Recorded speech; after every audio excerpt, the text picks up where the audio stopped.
नमस्कार मित्रांनो, न्यूज 36 महाराष्ट्रामध्ये आपलं हार्दिक स्वागत. सामाजिक समता आंदोलन धडकणार ठाणे कलेक्टर कार्यालयावर.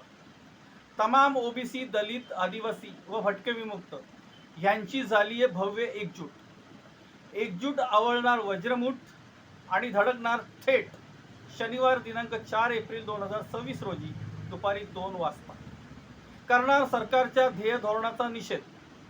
आंदोलकांचं म्हणणं आहे की भारतातील शिक्षण संस्थांमध्ये जातीय भेदभाव होतो आणि यातूनच ओबीसी, आदिवासी, दलित यांच्यावर जातीय अत्याचार होत आहेत. त्यामुळे ह्या विद्यार्थ्यांचं भवितव्य अंधकारमय झालं आहे. त्यासाठी UGC रेग्युलेशन 2026 लागू व्हावा ही प्रमुख मागणी आंदोलनकर्ते ठेवणार आहेत.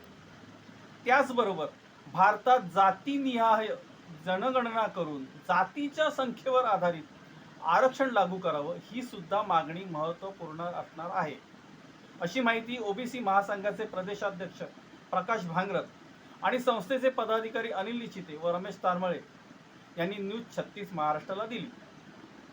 सामाजिक एकजुटीचं एक नवीन क्रांतिकारी पर्व म्हणून आंदोलक ह्या आंदोलनाच्या पार्श्वभूमीवर पाहत आहेत. पण सरकार आंदोलकांच्या मागणीकडे कसं पाहतं आणि काय कृती करतं की फक्त आश्वासन देतं हे पाहावं लागेल.